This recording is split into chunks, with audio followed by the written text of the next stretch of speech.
10 بیٹے تھے جناب عبد المطلب، انہوں نے 6 شادیاں کی مختلف وقتوں میں، 10 بیٹے تھے۔ نبی پاک علیہ السلام کی دادی جو ہیں سگی دادی، ان سے 3 بچے ہوئے جناب عبد المطلب کے، ایک حضرت عبداللہ، ایک جناب ابو طالب اور ایک زبیر۔ یہ 3 بچے، یہ سگے 2 چچا ہیں، باقی بھی چچا ہیں، ابو لہب بھی ہیں، دیگر بھی ہیں، جناب عباس بھی ہیں، لیکن یہ 2 سگے بھائی ہیں ابو طالب اور زبیر، حضرت عبداللہ رضی اللہ تعالیٰ عنہ۔ حضرت عبداللہ چھوٹے بیٹے ہیں جناب عبد المطلب، لیکن خوبصورت سب سے زیادہ، حسین سب سے زیادہ، اور بہادر سب سے زیادہ تھے، سخی سب سے زیادہ تھے، اور گفتگو کرنے کا ملکہ اور سلیقہ اور اپنی بات سمجھانا اور دل میں اتار دینا، اس کا طریقہ سب سے زیادہ آتا۔ اور جب گفتگو کرتے حضرت عبداللہ تو کسی شخص کے چہرے پر نظر ٹکا کے نہیں، نظریں جھکا کے بات، اور کمال یہ تھا کہ حسن ہے، جمال ہے، جوانی ہے۔ ایک عورت فریفتہ ہو گئی، اس نے آ کے حضرت عبداللہ کو دعوت دی کہ میں اتنا کچھ دوں گی، آپ میری طرف متوجہ ہو۔ آپ نے فرمایا خبر۔ مرد کے لیے سب سے قیمتی چیز اس کی غیرت ہوتی، میں غیرت مند ہوں، کبھی کسی ناجائز چیز کی طرف توجہ کر سکتا۔ یہ جو یہودی تھے نا، یہودی شروع سے بڑے مکار، انہوں نے تورات کے اندر وہ نشانیاں پڑھ لی تھی نبی پاک علیہ السلام، یہ جانتے تھے جناب عبداللہ کہ حضور کا نور یہاں منتقل ہو گیا۔ ان کے جو کاہن تھے نا، کاہن، یہ جانتے تھے۔ حضرت عبد المطلب رضی اللہ تعالیٰ عنہ نے ایک دفعہ منت مانگی تھی کہ اگر میرا فلاں کام ہو جائے تو میں اپنے ایک بیٹے کی قربانی کروں۔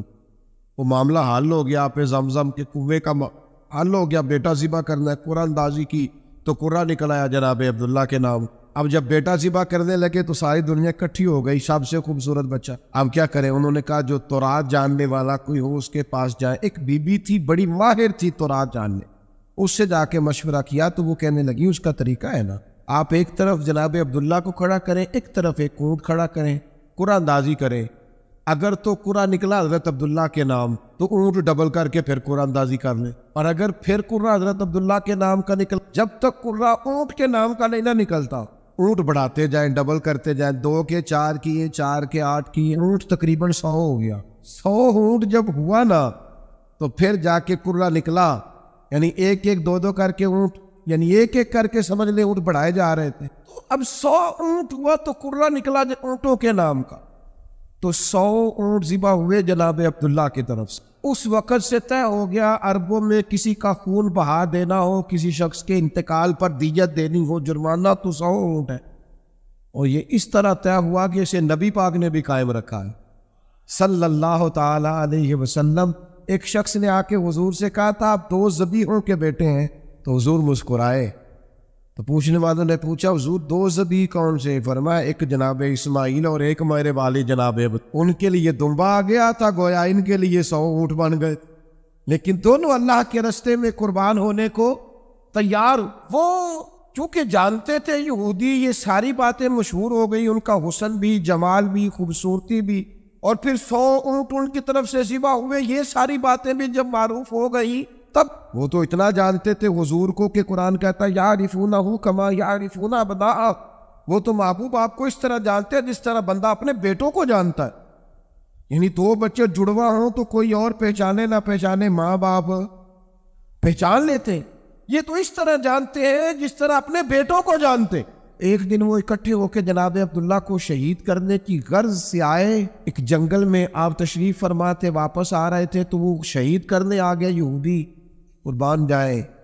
اللہ تعالیٰ نے ایک نورانی مخلوق بھیجی آسمان، جنہوں نے انہیں مار بھگایا۔ جب وہ مار کے بھگا رہے تھے نا تو نبی پاک کے نانا جان حضرت آمنہ رضی اللہ تعالیٰ عنہ کے والد یہ منظر دیکھ رہے، ان کی بیٹی بھی اس دور کی بیٹیوں میں سب سے زیادہ حسین، سب سے زیادہ پاک باز، اخلاق میں سب سے زیادہ اعلیٰ، اپنا مزاج حضرت ابراہیم علیہ السلام کی شریعت پر ہے، چونکہ نبی پاک کے والدین ملت ابراہیم پر ہے، اس طریقے پر عبادت، ریاضت، بت پرستی سے، شرک سے، کفر سے پاک، وہ بھی بڑی پاکیزہ تھی اور بڑی دنیا چاہتی تھی رشتہ ہو جائے۔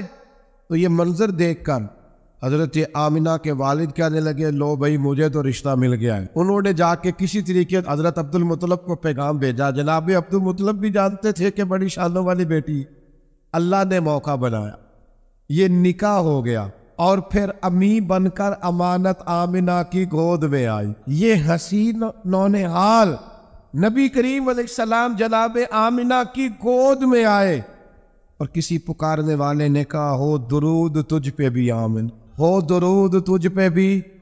میں ضد نہیں کیا کرتا، پر میرا دل کرتا ہے، ہم سارے حضور کی والدہ پر درود، میرا دل کرتا ہے، میری خواہش ہے۔ بولیے ذرا، ہو درود تجھ پہ بھی، ہو درود تجھ پہ بھی، تیرے لال پر بھی سلام ہو۔ تیری گود کتنی حسین ہے، ملا جس کو ماہ تمام ہے، ہو درود تجھ پہ بھی، آمنہ تیرے لال پر بھی سلام ہو۔ قربان جائے حضرت آمنہ کی گود میں، اور ابھی نبی پاک والدہ کے شکم نور میں تھے کہ جناب عبداللہ تجارت کرنے کے لیے گئے۔ آپ کے والد، بعد نے لکھا ہے آپ کے ننھیال تھے، بعد نے لکھا ہے آپ کے والد کے جناب عبد المطلب کے ننھیال تھے مدینے میں۔ وہاں واپسی پہ جناب عبداللہ کا وصال ہو گیا، بخار ہوا، انتقال ہو گیا، اور پھر 6 سال عمر تھی یا 4 سال عمر تھی، با اختلاف روایات جناب آمنہ حضور کو لے کر گئیں قبر پر جناب عبداللہ، اور واپسی پر مقام ابوا پر ان کا بھی وصال ہو گیا۔ اور جناب ام ایمن کہتی ہیں جناب آمنہ کا جب وصال ہو رہا تھا تو مجھے بیٹا تھما کے، پیارے محمد صلی اللہ علیہ وسلم کا بازو مجھے تھما کے کہہ رہی تھی میرے بیٹے کا خیال رکھنا۔ تو میں نے کہا جناب آمنہ آپ بھی جا رہی ہیں اور ان کے والد بھی چلے گئے، تو کہتی ہیں کہ وہ آرام فرما تھی، طبیعت ان کی علیل تھی، تو کہنے لگی ام ایمن سن، اس کے باپ بھی رخصت ہو گئے، میں بھی جا رہی ہوں، پر ہمارا ذکر کبھی دنیا سے نہیں جائے گا، ہمارا ذکر تا صبح قیامت بعد قیامت بھی ہمیشہ ہوتا رہے گا۔ تو جناب ام ایمن کہتی ہے میں نے کہا وہ کس طرح؟ تو کہتی ہیں بیماری کے عالم نے اشارہ کر کے کہنے لگی میں نے چونکہ پاکیزہ بیٹا پیدا کیا ہے، لہذا میرا ذکر قیامت کے بعد تک بھی قائم رہے گا۔